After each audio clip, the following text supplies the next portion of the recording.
Welcome, and thank you for joining today's webinar, Disrupt the Funnel and Scale Revenue Teams with Artificial Intelligence, presented by Conversica and Martech. I'm your host, Cynthia Ramsaran. Before we begin, if you have any audio issues, click the audio icon on your screen to enable your audio. If you have any viewing issues, you can use the Q&A section at any time to communicate with us. You can send questions directly to the speaker about his presentation at any time.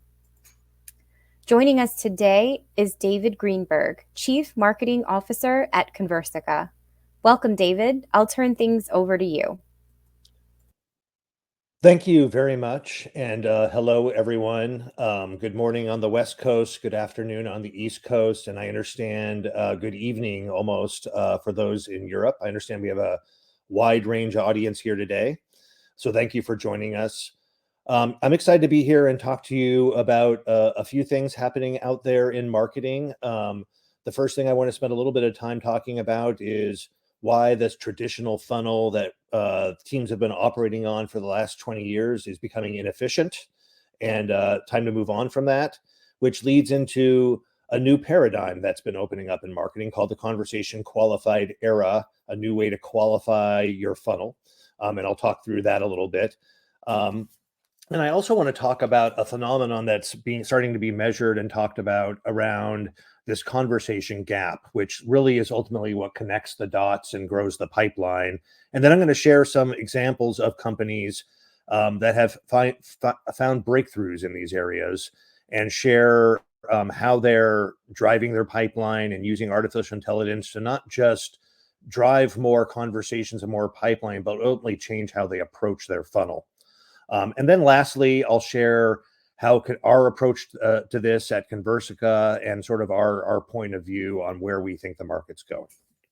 So as I said first, there's a lot happening in marketing right now, which actually has been amplified by COVID, but it all started happening before this. So I think it's really important that before we dive into how the funnel is changing, we must talk a little bit about first, like why our approach needs to be different.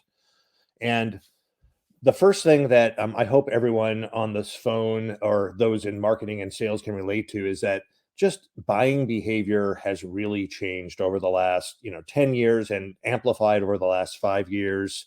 You have a new generation of buyers coming in.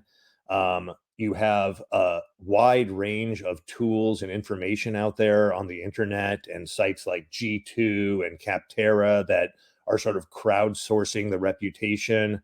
And you also have an incredibly competitive landscape, which is causing the buyers and the consumers to rightfully so have different expectations. For example, that you're personalizing, me, and that brand experience becomes really critical and important. And I shared some stats here below that are probably worth mentioning. Surveyed 80% of people are more likely to buy versus personalization. That's probably no surprise. 82% of buyers now are expecting immediate response. I know this has been a big conversation in sort of the marketing to sales handoff, that making sure that we get quick follow-up. And I've even seen reports on response degradation by the minute reports coming out recently. So the whole importance of capturing them while they're interested at the right time. And then maybe the most important sort of overarching comment around this is just that buyers don't need to spend time with the brand to learn about solutions. And because of that, they're doing a lot of their education and research way up front before they're actually engaging with you. So your reputation out there really determines what the throughput of your funnel will be over time. So that's a really important concept, is that just this shift that's happening with buyers. Again, it's been happening for the last 10 years with the acceleration of digital. It's been really moving a lot faster. And I see a lot of marketers and a lot of companies already looking at how they handle this and performing educational marketing and really spending time on customer marketing and getting their reputation out there, so that the buyers who are out trying to determine what vendors they look at, you're sort of on that short list. The second thing is just the importance of experience. experience has frankly has become it's so competitive out there right now, and there's so many competitors in all areas that really experience has become the differentiator now. It's less about the product, more about how the brand interacts pre and post sales with their potential buyers. Customer experience has become the number one driver of brand loyalty. So the likelihood that your customers will say positive things about you, write a review, rebuy when they join a new company is primarily driven by their direct experience with the brand. And second, and then the third thing here is that experience and what others look at it from their peers has become paramount. So again, I have some stats to share with you. Surveyed buyers find that 96% um, uh, a customer experience is the primary factor in loyalty, like the most important thing, hands down. Um, Loyal customers are 5 times likely to repurchase you and 4 times likely to recommend. And when you couple that with the fact that they are sort of on the 80-yard line before they decide to engage with you, and they're looking at information from their peers, it's not very hard to connect the dots on how important that is to drive your top of funnel.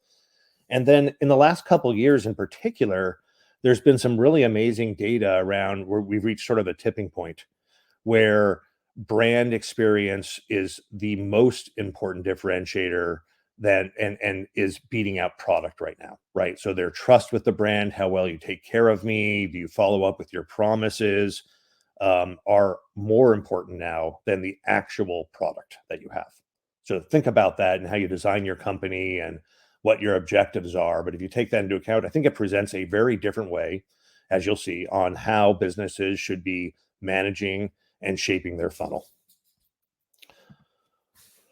The last role I want to talk about, and I was lucky enough to actually be able to see who had registered for this event, and we have obviously a lot of marketers and a lot of folks in sales as well. But overall, the role of marketing and frankly sales has changed a lot.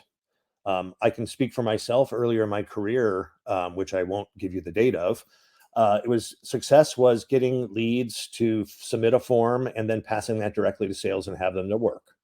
And obviously, that we've moved way past that time. But the role of marketing has really shifted away from sort of dumb lead gen and much more focused on life cycle. And if you think about the key drivers of change that we just spoke about, it makes a lot of sense. Why, right? Because of the importance of the experience and how buyers have just acting differently and have different expectations than they did, let's say 10 years ago. So marketing is being more involved in life cycle marketing. I'm sure everyone on the call has heard about that many, many times. Marketing is being asked to be involved post sales, to be involved in onboarding experience or customer experience programs, and making sure that that synergy is happening that I was talking about before. Marketing starting to have more ownership of the full life cycle stack, and you've seen a lot of life cycle and product engagement type tools show up that marketing is engaging with directly. And just all of that ultimately has led to sort of a different shape of the funnel than what we saw a while ago. Um, and I'm not going to read every single statistic here, but I thought like the last couple in particular were interesting that 52% of CEOs again, really focused on customer experience. Why? Because they're hearing it from their customers and they're seeing it from their market. If they're losing market share, they're looking at their competition who's doing it well. If they're winning, they're trying to figure out how they double down on it. Um, and then the last thing, which really connects to sort of the heart of this conversation, is with all of these changes, marketers have really been looking for how they drive that personalized one-to-one experience at scale. And that has been a challenge. And obviously, there's been a lot of dialogue in the past between how you organize sales teams and marketing teams together. And we really believe that this move into conversational AI is going to provide and direct some breakthroughs in the funnel. So what's been the limitation? So if those are the trends, what have been sort of the main limitations? Just so we call them out. I don't think any of these will be surprises for folks, but why haven't companies, the revenue teams, been able to deliver that level of experience all the way through the funnel? So one of them is clear resource limitations. The ability for a business to converse with the wide pool of prospects they out there has always been limited, which is why there's such a surge of technology coming in right now. But overall, that white glove, one-to-one conversations have been taking place with people in the past. And because of that, there's always been a good, healthy, I would argue healthy, um, work stream between marketing, the SDR function, and the sales function, especially in a B2B business. Okay. Now, in a B2C business, you often don't have that at all. So that's been a big miss, and has mostly been worked by email marketing. So just overall, the ability to do white glove service, to have conversations, to have one-to-one has really been limited by people in a lot of ways. And that's where the classic, MQL handoff takes place. And we think this one's good enough to follow up with. So please follow up. And you're trying to, you do your research and you're trying to have that one-to-one, real human-like conversation. And so you can only do so many of those. Uh, you know, 30 times number of SDRs or salespeople, or whatever your math is. So that's been a big challenge. The other thing is most of the tools that are available out there are really one way, meaning sure, you can set up nurture campaigns and have multiple emails take place over time, but somebody can't reply. If they reply, it actually goes to an inbox that marketing manages and distributes to the sales team, or they have an SDR or a salesperson who's getting all of these replies and has to work through them and manage them. So there's really been a limitation in both expectations of what buyers think happens, as well as what marketers or revenue teams think can happen. Um, so really, it's this kind of dynamic, and you think about the trends I was mentioning before of like we're talking at you, but if you want to have a conversation quickly on your time, it requires this human barrier, and that's been a huge gap and has limited, I think, marketing's ability to drive great up funnel brand experience, right? Um, and I already talked a little bit around. You also have the dynamic of marketing's motivations are often to create has an amazing brand experience all the way through the funnel so that every single lead in there is maximized. And sales has to be very conscious of their time, and they have quotas, they have deals they have to work. So they have to be very strategic about where they spend their time, how they spend their time, and who they spend their time with. So those have naturally been at odds with each other and have left sort of a gap in the business. Okay. So we talk about the conversation qualified era. And this is a trend that we're seeing happening out in the market and across our customer base where customers are looking for new ways to qualify leads and pipeline into sales organizations. And just so we're thinking broadly, this is in since we're mostly a marketing group here, we can talk about in the context of leads, but this also happens in customer success or professional services where there's a large number of customers who want to have conversations and you have very limited people. And because of that, prioritization has to happen. And because of that, a gap is formed. So this whole idea of conversation qualified is being able to have conversations earlier in your funnel and driving them to being hand raisers at the root of it is what it is. And so this whole emergence of conversational AI or conversational marketing or conversational automation, depending on what category you want to call it, is really all about automating the conversation without compromising experience. And so what businesses are now able to do, and I actually have a picture of this that I'll show you in a little bit, is they're actually able to work and hand off later down the funnel when the leads or the prospects or the customers are literally hand raisers. And they're saying, this sounds interesting. I want to talk. Very different than the current dynamic where you're using scoring, hoping that the right signals are there, and then passing it over to a sales team of which, sort of the expectation is 90% of them won't convert. 10% is still pretty good. It's a lot better than no scoring, but it's still wildly inefficient. Okay. And this whole conversation qualified has a benefit. This whole approach has a benefit across the entire revenue team and across the whole life cycle. If you put your I'm the buyer's hat on, you're getting information in real time on your terms in the language you like.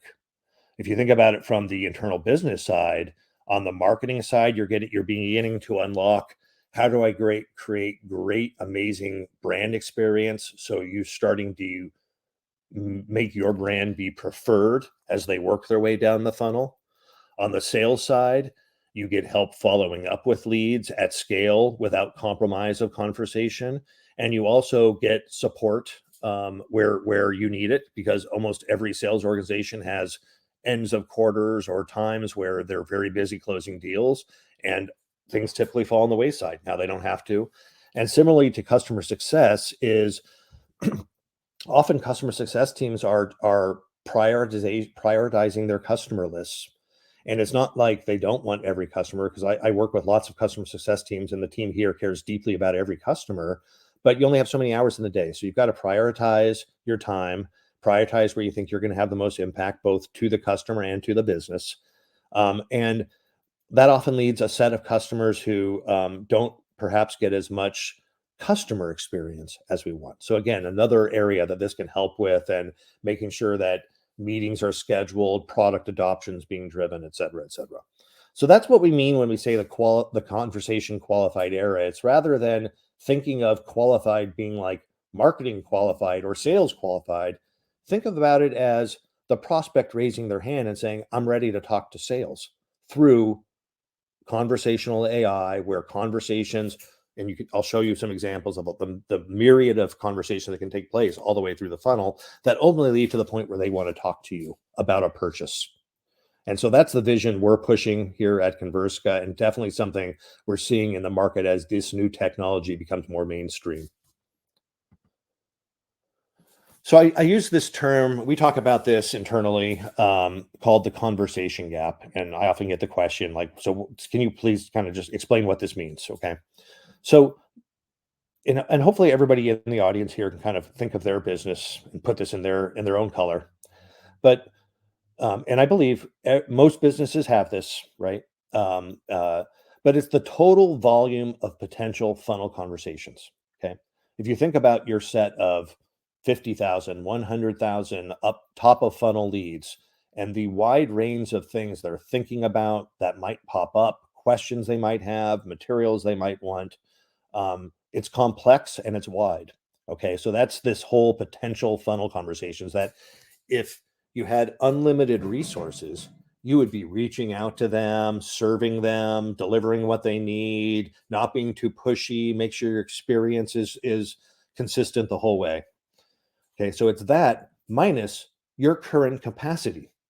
So most customers, at least for who first engage with us, they're thinking of that in terms of their sales team, or sometimes the SDR team might fit inside of the marketing organization too.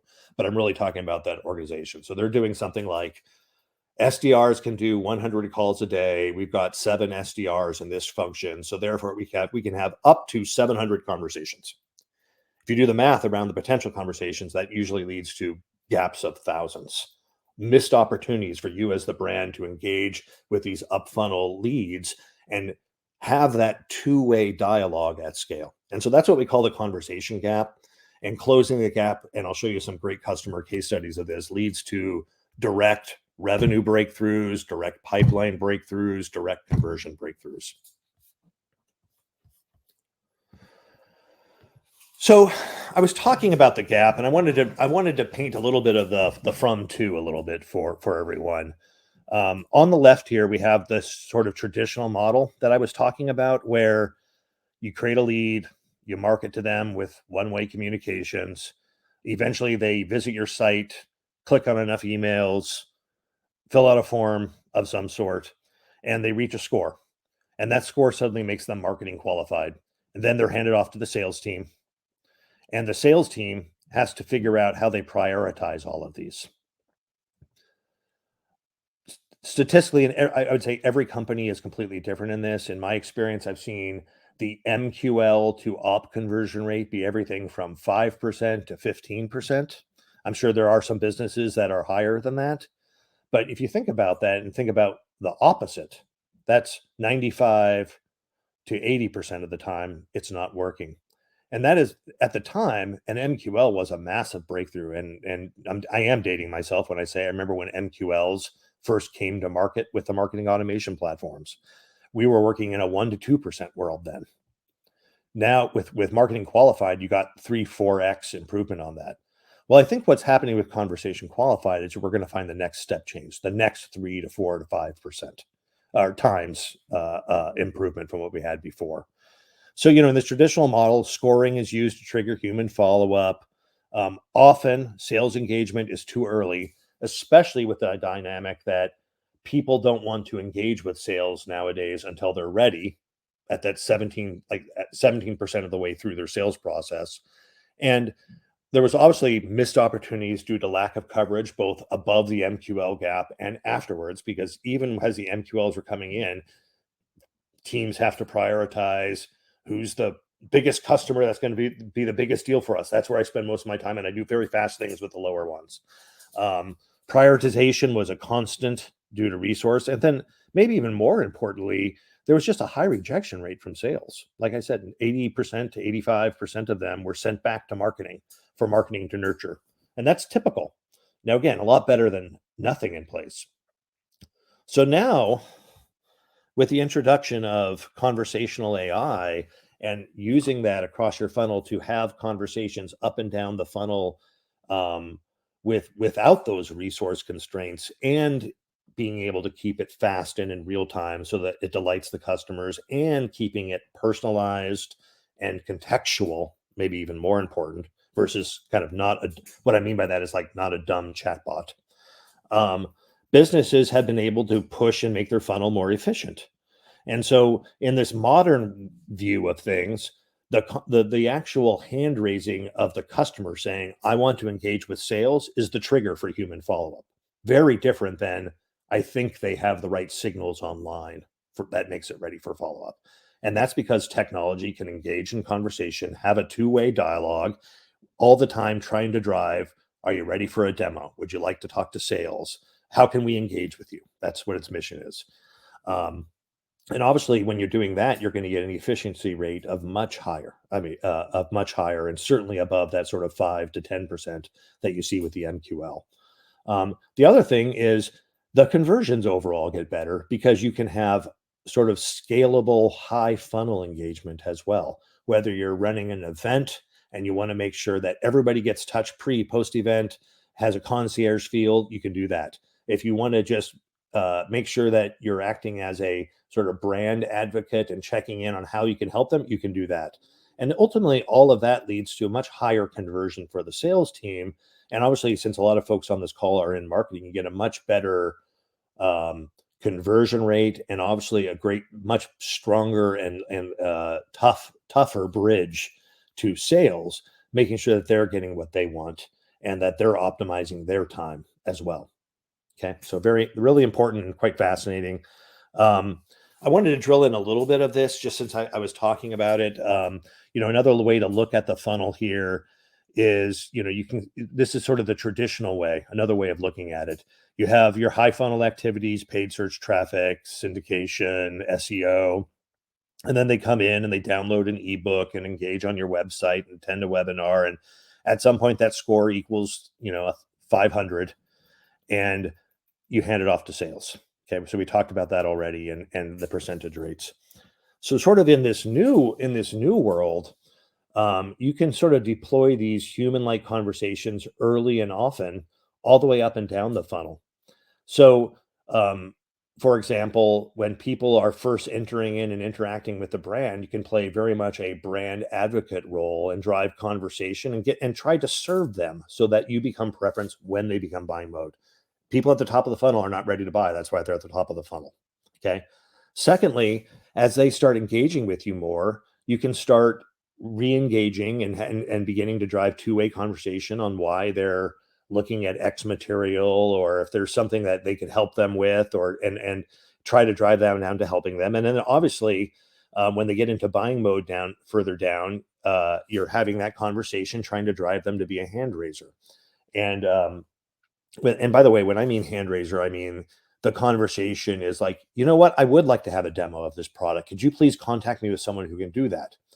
And these AI assistants can facilitate that, schedule it with sales, and it will even do sort of the follow-up to make sure that the prospect, as an example, has it on their schedule. And again, all that with the mind of delivering a compelling and amazing experience, so they feel like this brand's on top of their game, and that's who I want to buy from. Okay. Um, I had mentioned the word chatbot, and I know I had mentioned the word conversational marketing before, and this is a big frothy market with and AI is in general, with lots of confusion and people claiming things. And we always at Conversica really like to distinguish ourselves from sort of like the simple chatbots are out there when you hear the word conversational marketing. Hopefully that's come through in the earlier in the presentation, and I'll show you some examples of types of conversations we can have that will really exemplify that.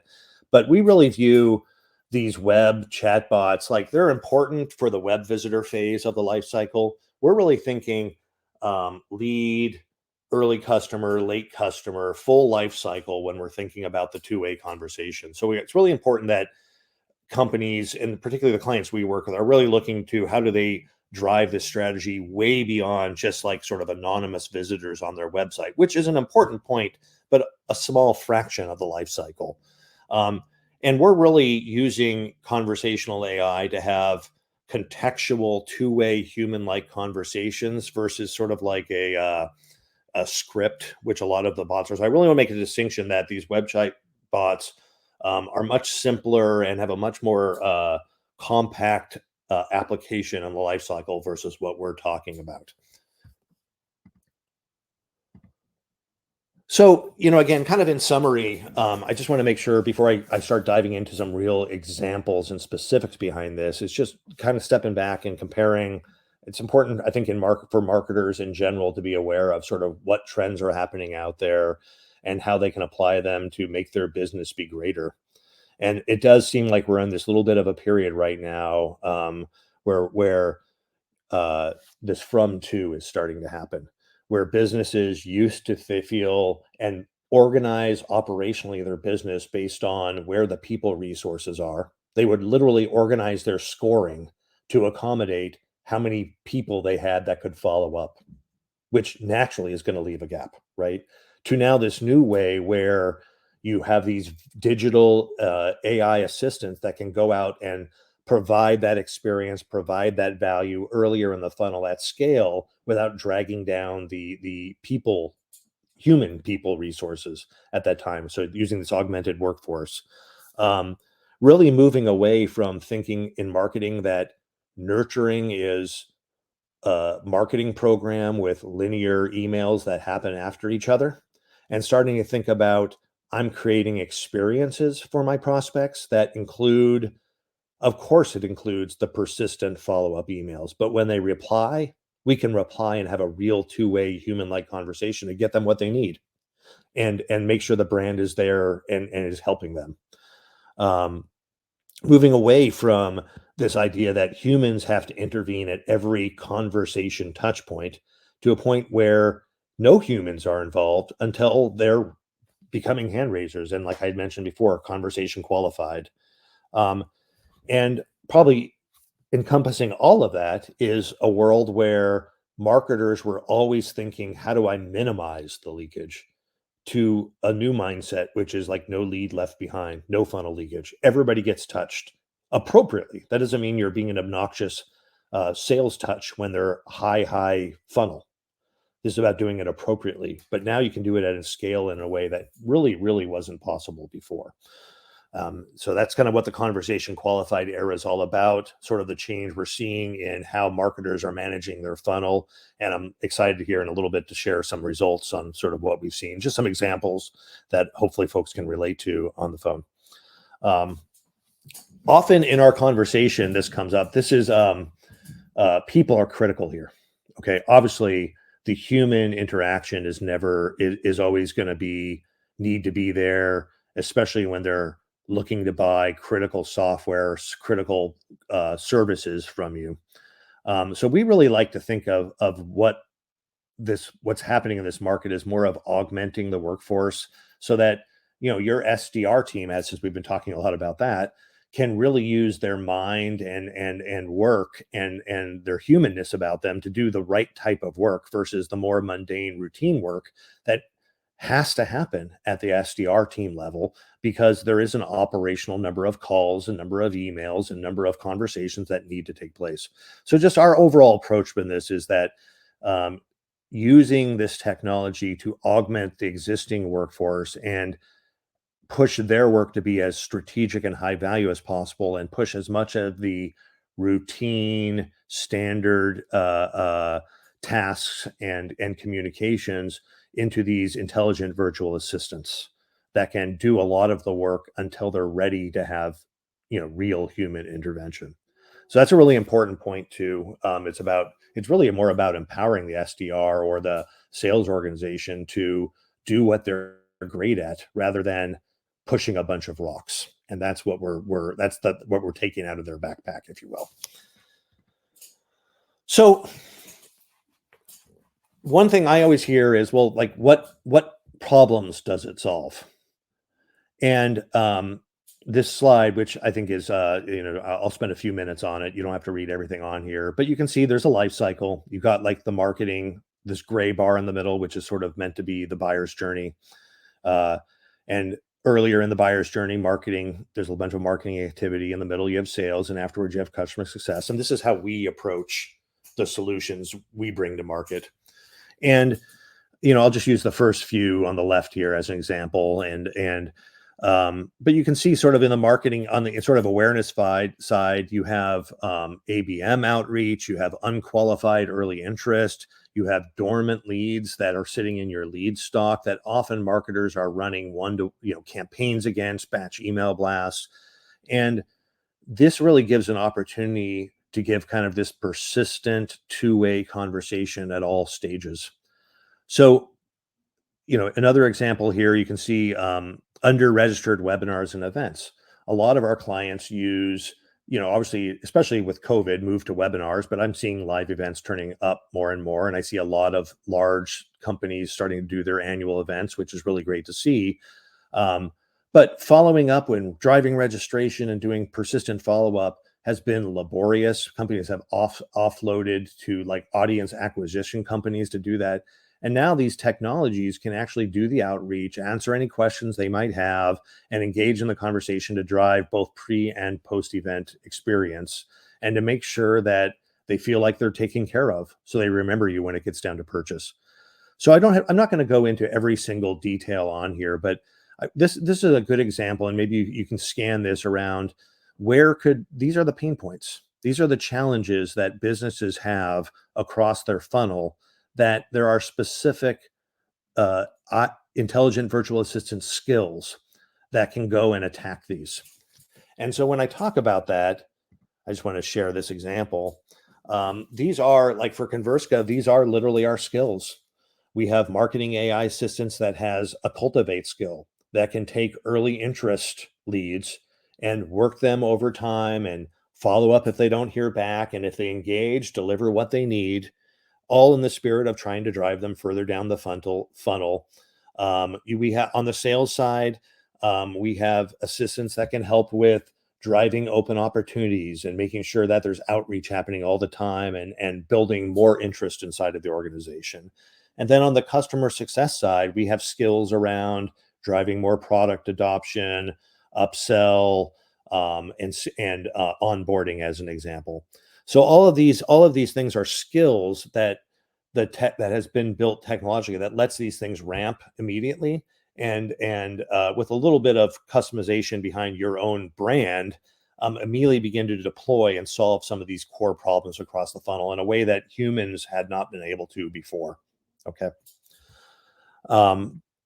So the next thing I want to talk about was like a little bit just quickly on, how this works.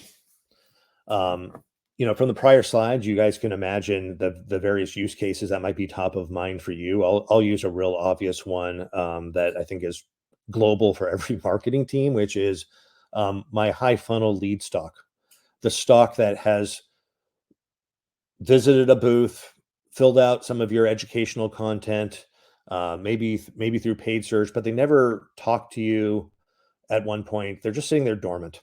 That's one real common use case I think we find and a lot of our clients see, and you'll see this in some of our case studies. We've got this huge stock pool and nobody wants to touch them. They're all cold. They're kind of dormant. What can we do?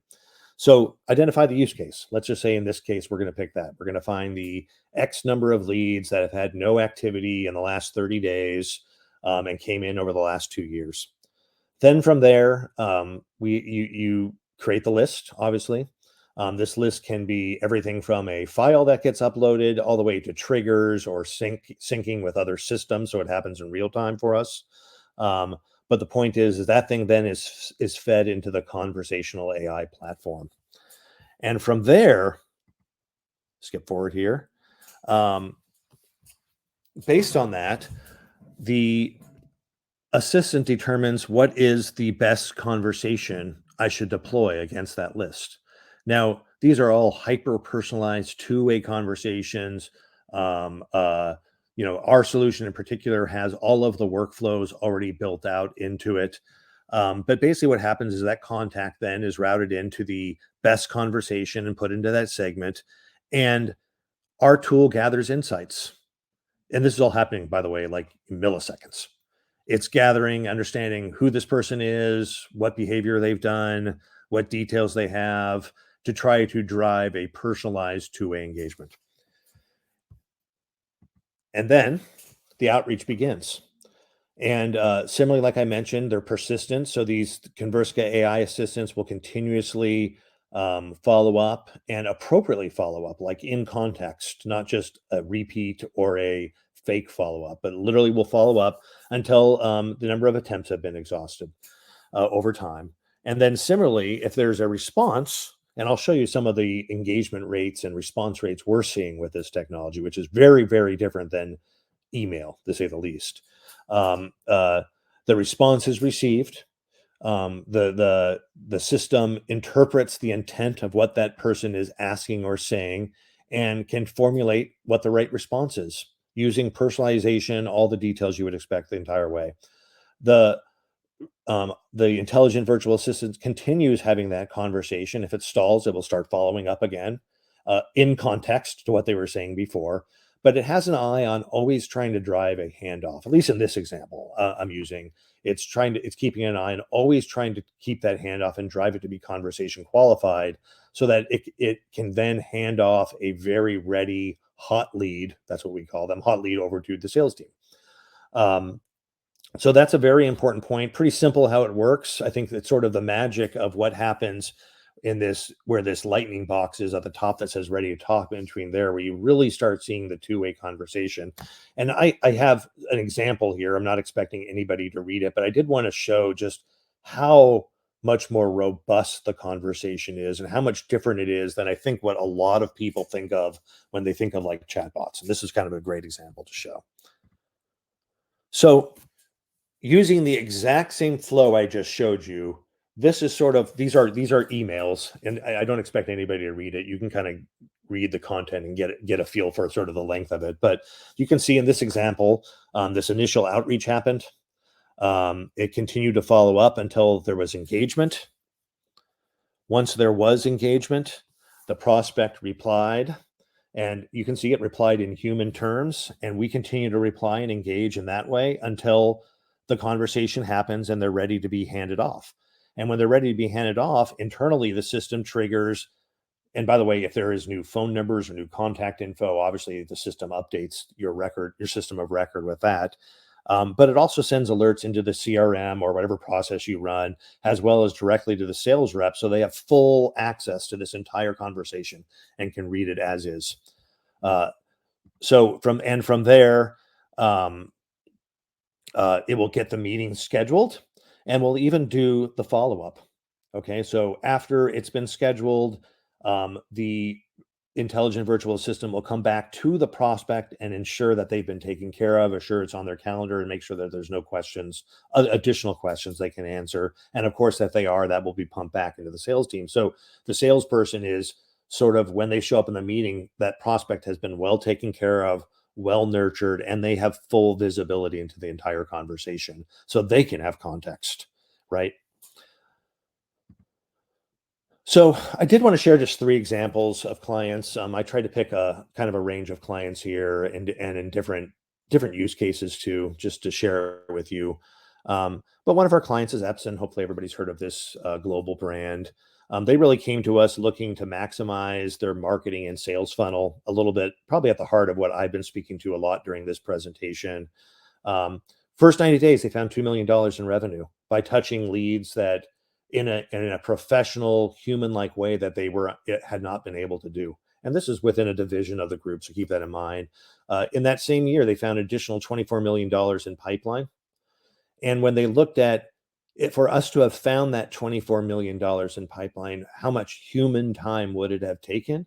It was $371,000 in labor costs, which mostly was an SDR outreach team. And you can map the AI assistance work into and quantify that in terms of number of human hours. So pretty big difference. Again, this was a tip of the iceberg with this company. We continue to see great progress. Another example I wanted to share with you is ServiceNow, who really came to us originally looking to how do I scale the productivity of my organization using virtual assistants. Right out of the gate, they found 9,000 leads that they wanted us to work as a sort of an onboarding experiment with them, and we got a 29% engagement rate. And in our word, I think in email world, engagement rate means click through. That's not what we're talking about here. We're talking about replies, people asking questions, engaging back and forth. That's what our level of engagement rate. And this is pretty typical of what we'll see with clients in terms of how much potential pipeline and conversations are really out there that have been untapped. Similarly, they did the same analysis on for us to have to realize those pipeline results and those revenue opportunities. It would have taken nearly $800,000 of labor savings over the 2-year period.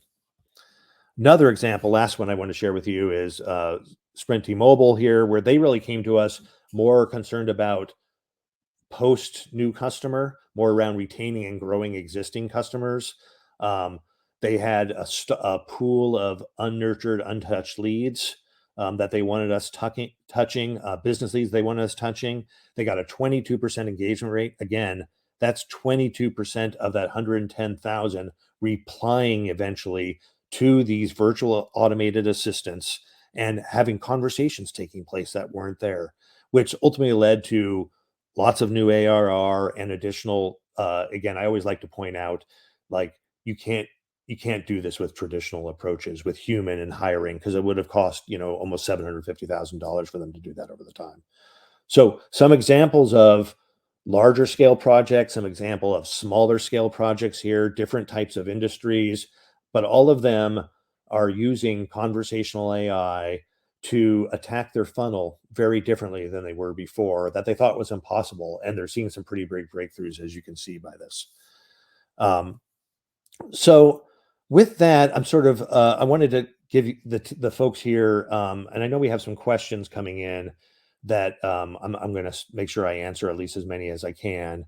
But I also thought it was important for this group to give a couple resources if you're interested in learning more about how you can take this step.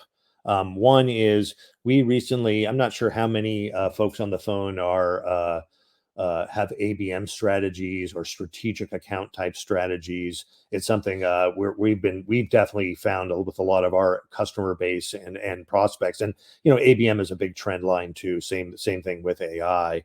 But a lot of companies who have been doing their ABM strategy, nothing's kind of more demoralizing than getting an intent signal and then having a bunch of people chase it. It still is relatively lower results, has been our experience. So we've been applying and have launched ABM skills against our digital marketing assistants so that they can do that intent early follow-up based on intent signals. So if you're interested in learning about that, we recently published a new conversational ABM ebook, which you can get to. And then also, obviously, we'd love to talk to you and hear about, sort of what are your challenges, and at some point give you a demo on what the tool looks like and how it could help your business at scale and find funnel that is there just pent up and hard to find unless you take a new approach. So with that, I wanted to pass it back, and I know we have some questions coming in from the audience, and I'm happy to answer as many as you can throw at me in the time we have. Great. Thank you so much, David. And just to solidify what he said about the handouts, if you look up to the top right of your screen, you'll see the handouts there. So go ahead and, get a chance to download those. We do have a few questions. I'm glad you got a sip of water in there, and I'll just go right ahead. So what should you expect to see from a business result perspective by using AI assistance in top of funnel lead engagement? Yeah. I know I touched a little bit about this.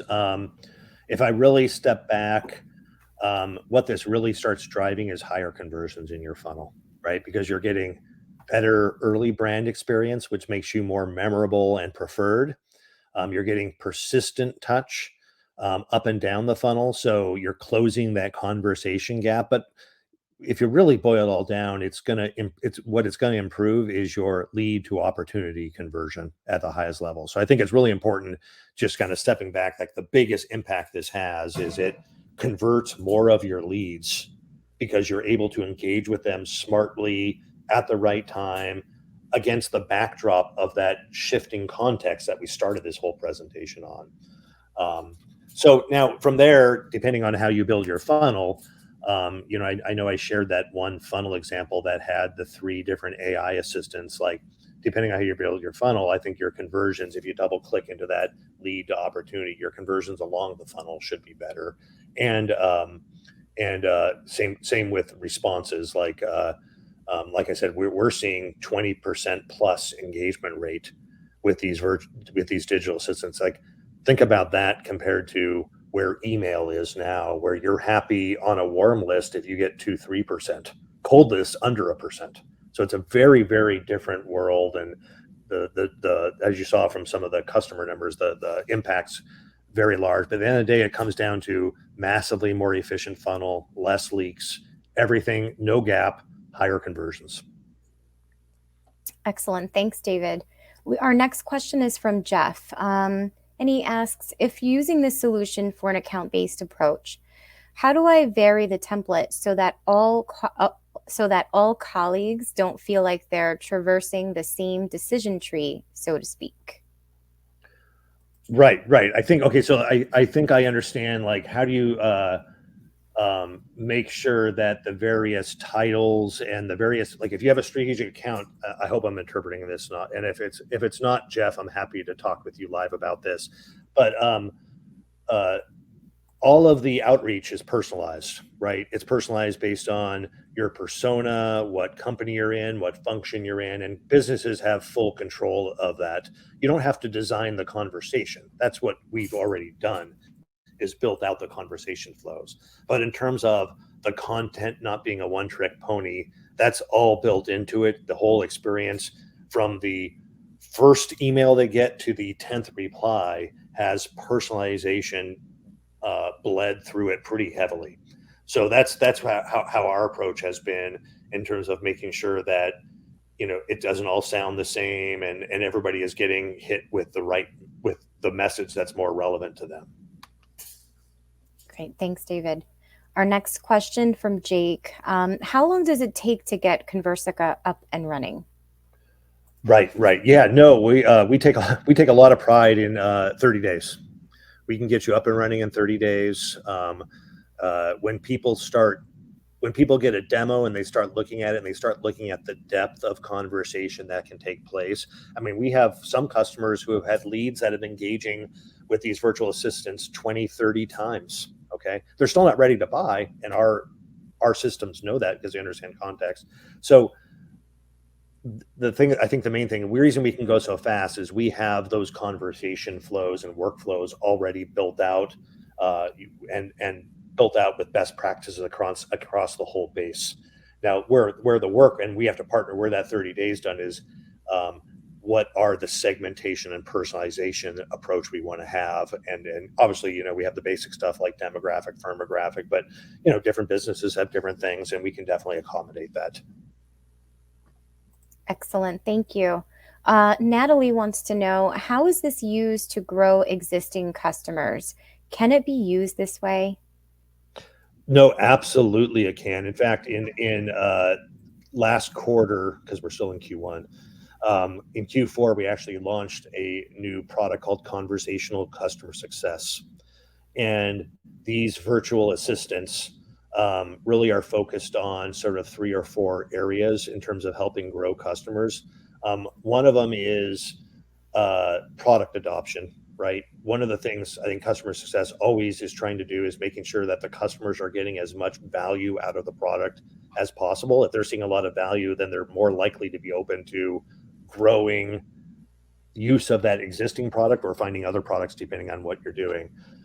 So I think that's a really important point. The other thing too is uh, based on and understanding context. We also have upsell and skills inside of our assistants to help with customer success teams to make recommendations of complementary products or find ideas for them to use it more. So it naturally is doing that as well. And then I would say sort of the umbrella underneath all of that is, I don't know if you remember earlier on, it was like customer experience is sort of the most important differentiator now. So when we were talking about that, and there's so much heavy data on how it's leaning into that, um, I kind of feel like this is where the nail hits the head. Like, am I being touched? Am I being checked in with? Are they regularly making meetings with me?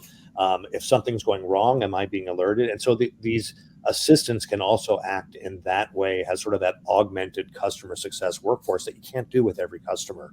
And because of that, companies often have to choose, like, this base of my customer is going to have a higher churn rate because I don't have as much capacity to deal with that. So that that's how they have mostly been used. I mean, it really is an augmented team to the customer success group that's obviously trying to make sure they're getting value, make sure they're um, using the product and getting as much value through product adoption, and obviously finding opportunities to find growth inside of that customer as well too. So we have very specific skills that help with all of those. Great. Thanks, David. We have time for one more question from Sure. Krista. Why should I adopt Conversation Qualified instead of the traditional MQL model? Well, it just has to do with efficiency. Again, whether you don't have the funnel you want, or you have a great funnel and you're thinking, I still can extract more out of that. This new approach is just a much more efficient approach and builds strong trust between sales and marketing. So it's not that uh, MQLs don't provide some value. They do provide some value. But we have clients who use digital assistants to follow up with MQLs before they're ready to hand off to sales, because that's really what that sort of SDR function has been doing. So, like I said, ultimately the reason you would adopt it is you get a much more efficient funnel with higher conversions and ultimately a happier sales team because they're getting more sales ready leads. It just comes down to that. All right. Well, we are at the conclusion of our webinar. Thanks again, David, for your insightful presentation. And to our audience, if we didn't get to your question or comment, we will be sure to pass those along to Conversica. On behalf of Martech, I'd like to thank everyone in our audience for attending this webinar. We hope you join us again soon.